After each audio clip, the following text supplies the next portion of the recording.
We have a powerful trio inviting us to embrace the magic of the season, navigate our emotions with a little bit of empathy, and delve into our inner realms. In this episode of Red Pill Astrology, we are going to be celebrating the summer solstice, honoring our intuitive wisdom, and navigating the shifting tides of Neptune's retrograde with, what do we say? Ease and grace. That's right. So let's get our quick hit out of the way so that way we can get to the astrology. We need to talk. Oh, wait, I don't even have my things up. What was I doing? We need to talk about this. Yes, the daily dose, guys. This is where you want to be for your daily astrology. Get it, sis. Wrap it out, sis. Get it. Yeah, I don't. It just flows out. But it's digestible easily digestible and applicable information delivered straight to your WhatsApp in a great fun community so that you can really just get all the information you need in one place from two different mindsets, two different people giving it to you, and apply it how you wish, when you wish, and get all the aspects, like when the moon is in what, etc. And rather than, we do our high level overview here for you now, but this is where you get us every day. Yes, we love it. It's $44 a month. I mean, come on. That's great. And if you want to save a little bit of money, we also have the 3-month option, $111 for the 3 months. Try us out. Try us out for the 44. Get it in, get it on, and it is going to be great. And you can wear awesome shit like this. Red Pill Astrology, the daily dose, and drink out of some really cool mugs, because we're mug people. We love the mugs. But yeah, we've got the merchandise. HabitualSages.live/merch is where you can get. We've got different t-shirts. If you don't want the daily dose, we've got the Red Pill Astrology shirts and cups as well. So you can definitely get that there. And both of those, whether it is the daily dose or the merch, are obviously going to be in the description box. So take a look there. Or if you have any questions, you can always hit us up on any of the socials. All right. We've got 3 things, like just little things. 6/21, we have Letha, which is the summer solstice. So the sun is moving into Cancer. And then on the 26th, like after what did we say? 15 incredibly short days. Mercury ingresses into Cancer as well, following that sun. And then on the 30th, Neptune is going to be stationing retrograde in Pisces. So let's get started with this beautiful sun. Here is the sun headed into Cancer. It's such an interesting vibe that Cancer is what starts summer solstice. Like, it's such an interesting vibe to me. Just from that, like, feminine receptive mode, right? Like, here's this massively feminine, massively receptive sign, but yet this is one of the biggest fire festivals that we have. It is the time of the worship of the sun. And it's in this sign of Cancer, which I love. I love that mixture right there. Mm-hmm. Yeah. And, this cardinal water, we're entering back into a cardinal season. Lots of initiation energy. This is, the sun. The last big transit that was here was Mars moving through. Venus. Venus just got done. Yeah, but excuse me, I don't know why I said that, but Mars wants to be talked about because Mars, we have to take into account, we just had the divine masculine moving through our system, the cardinal water, then the divine feminine, and now we're having the sun, and it's like this illumination of our spiritual, of our intuition, really like calibrating this. It's like when you put water outside and like charging it in the, like, it's this sense of like really getting yourself anchored into all of that feeling, all of the heart space, moving you think everything passes through your heart. Everything passes through your heart. And the sun you know, like it's like charging this space so that the heart can do what it needs to do. Interesting. My dad actually did a like a heart thing for a test, and it was like it was the most interesting and just mind-blowing thing to just watch the heart do what it does over and over, and like you are dependent on this thing just knowing that it needs to do what it, he said, without it was fail, without fail. And like you are just in full trust. And this is that heart-centered trust, I feel like, is really coming back into, because, you know, hopefully by this time or around this time or while this is happening, like you're again getting clear on your values. You're really like because it's moving through your system, everything, your breath and the blood and the flow and moving, like everything passes through. It's a proverb, I forget which one, but I remember one of my boyfriend's mom says, you know, protect your heart, everything you do flows from it. I'm like, damn, fucking accurate. And I love that he's like, I love what you're saying, and then applying it also to the sun, because the sun is the heart of our solar system, right? The sun is the heart, and without fail, it rises every morning. Without fail, it's there for us. Without fail, it warms us. It provides us with nourishment, and that's the same thing that the heart does. Like this sun heart connection.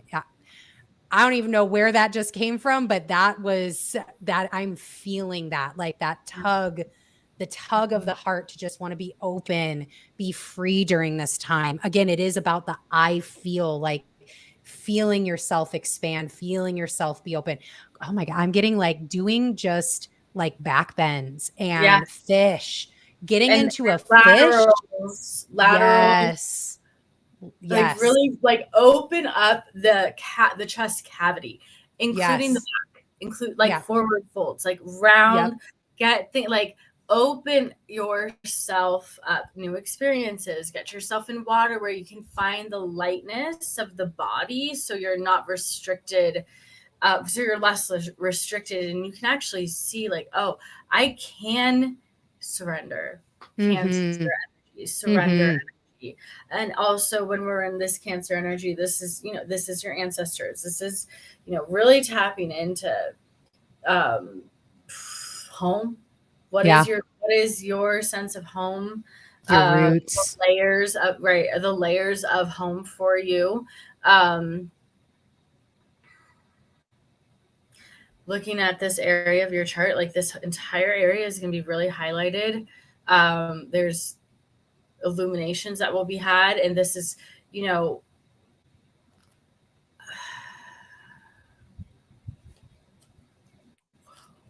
whoa. I saw that download. Bam. Solidified. Well, because what we said earlier in the other one, but my Cancer is 6 to 7. Right. Yes. Yeah. You said Leo was 7 to 8. Yeah. Anyway, but like really honing in, like there's a lot of activation energy here. There's a lot of new growth. I liked what you called it, charged energy. Yeah. And it's that like it's coming back home to yourself, like embodiment practices, exploration of your physical home, of the fact that you are in body. Like we've talked about this before, but like we're in this well, and it's interesting because you know, you think of the little crab, right? And the crabs wander, their body wanders, right? Like they take their body places. We take our body places, but we always want to come back home. And what I know, I spent years thinking that like home was a place until I discovered home was myself. Where the heart is. Home is where the heart is, right? wherever you go, Yep. there you are. Thank you, Yes. Miss Jace Esquivel. Yes. You love her. She's the best. Speaking of mothering and that womb Yes. mother energy, right?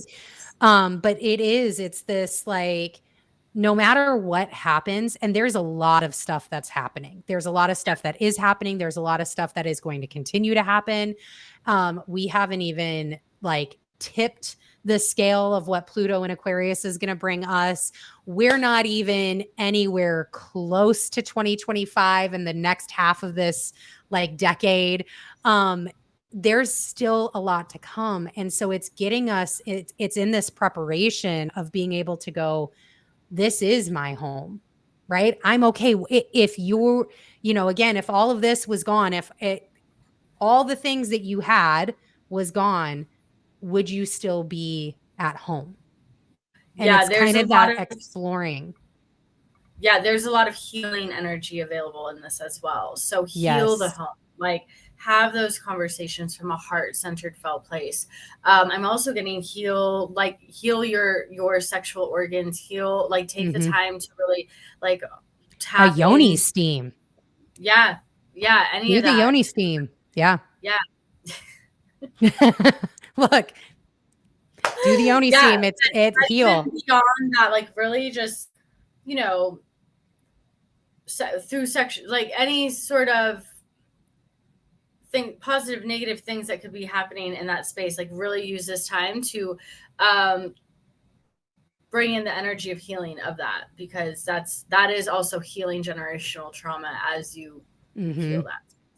So And it is the longest day of the year. So the day that the sun ingresses the solstice, that's what it is. It's the longest day. So we have the most amount of sunshine. It is fire again. It's a celebrate. This is the time to celebrate life, right? New life that's created, life that you have and that you give.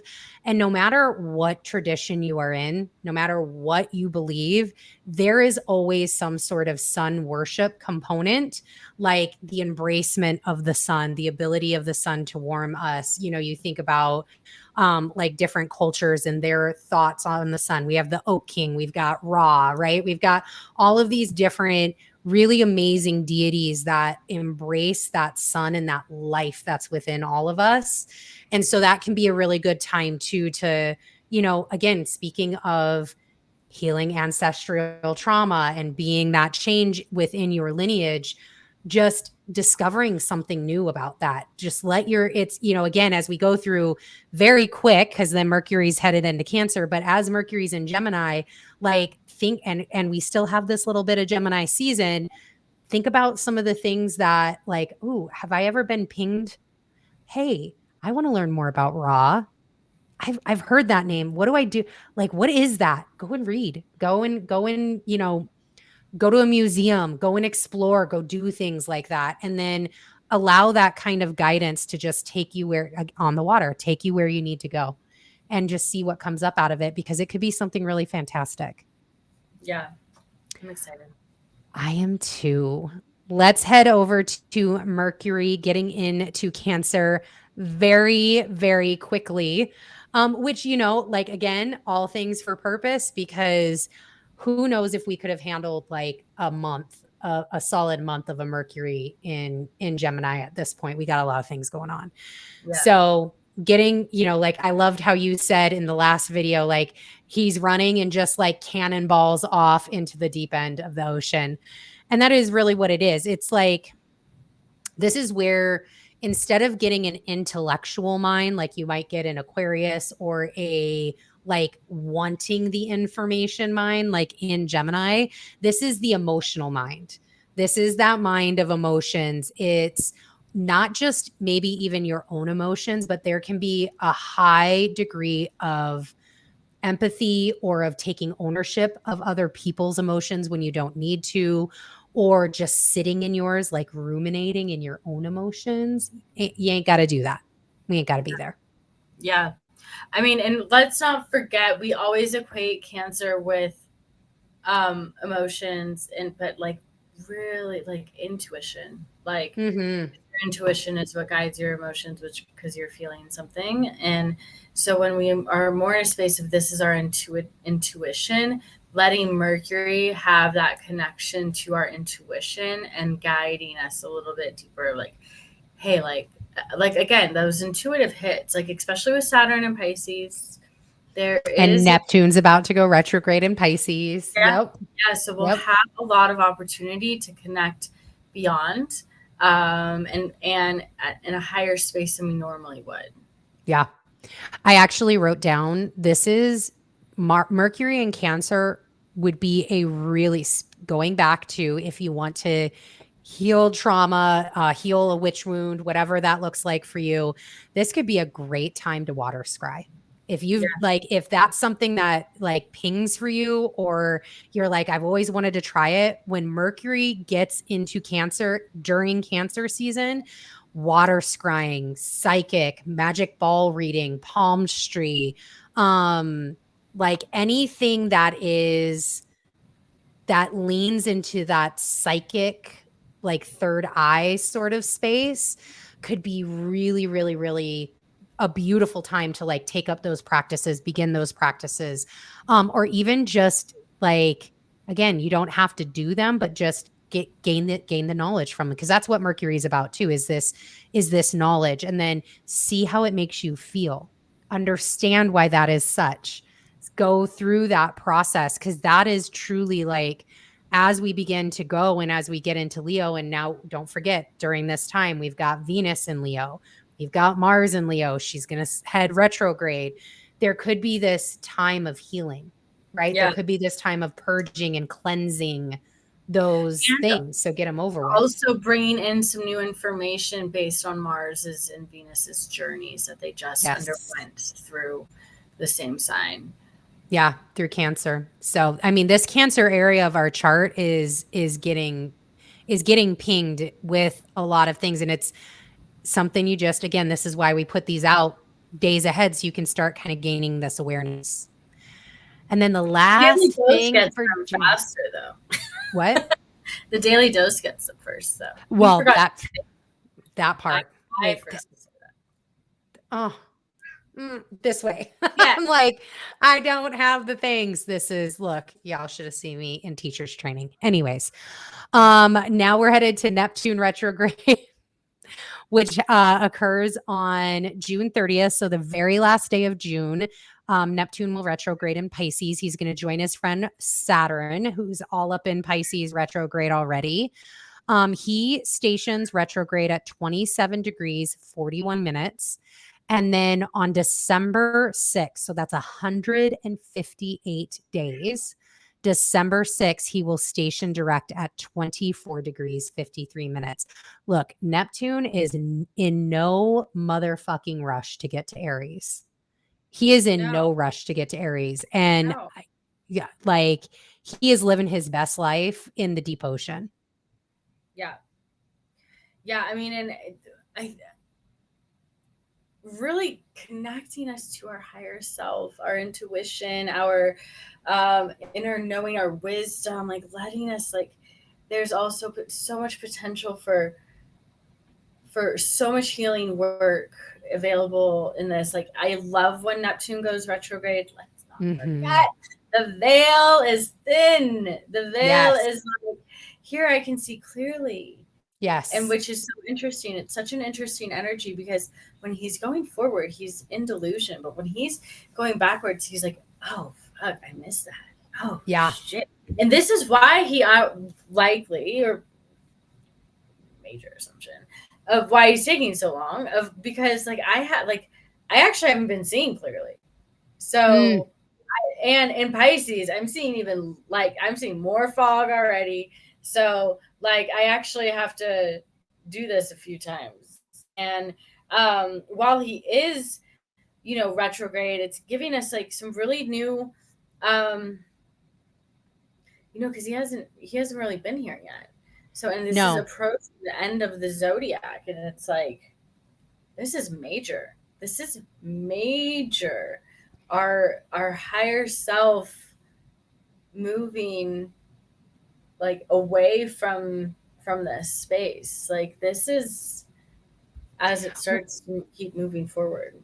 Well, and that's what I mean, just earlier that, and this is probably why it came out when we were talking about, the sun ingressing into Cancer.